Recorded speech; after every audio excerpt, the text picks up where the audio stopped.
వైఎస్ఆర్ కాంగ్రెస్ పార్టీకి తెలుగుదేశం జనసేన బీజేపీ కూటమికి ఉన్నటువంటి తేడా ఒకటే. వైఎస్ఆర్ కాంగ్రెస్ పార్టీలో అనంతబాబు ఒక దళిత యువకుడిని హత్య చేసి ఇంటికి పార్సిల్ పంపించాడు, ఆరోపణ వచ్చింది, ఎఫ్ఐఆర్ కట్టారు.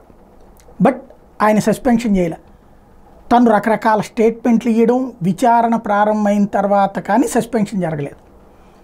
అలాగే పలువురి మీద ఆరోపణలు వచ్చినప్పుడు ఎలాంటి చర్య లేదు, దాని మీద విచారణ జరిగేదాకా ఆగండి నేను, ఎట్లాంటిది లేదు.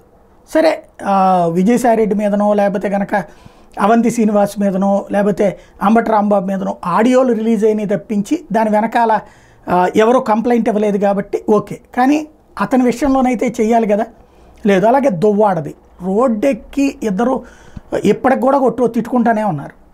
అక్కడ ఒక అమ్మాయి దువ్వాడతో నా సంబంధం ఇదంతా, అదే దువ్వాడ మొన్న వచ్చి జగన్ రివ్యూ మీటింగ్లో కూర్చుంటారు, శ్రీకాకుళం రివ్యూ మీటింగ్లో.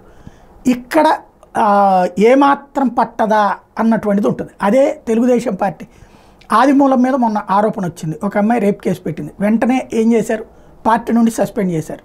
ఇప్పుడు తను వ్యక్తిగతంగా ఆ కేసు ఫేస్ చేస్తున్నాడు. కానీ పార్టీ ఏమన్నా ఇంటర్నల్గా సహకరించాలి కానీ, బట్ చట్టం తన పని దాన్ని చేసుకుపోతుంది. అమ్మాయికి సంబంధించి పోలీస్ డిపార్ట్మెంట్ ఆల్రెడీ పరీక్షలు చేయించింది. అట్లాగే ఈయన మీదన కేసు ఇది నడుస్తుంది, ఎక్కడ ఆగలేదు, కాపాడే ప్రయత్నం లేదు, పార్టీ వెనకాల నిలబడలేదు.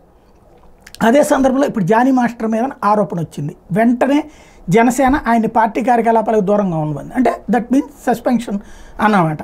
డైరెక్ట్గా సస్పెండ్ అనే పదం వాడుకుంటూ పార్టీ కార్యకలాపాలకు దూరంగా ఉండమని.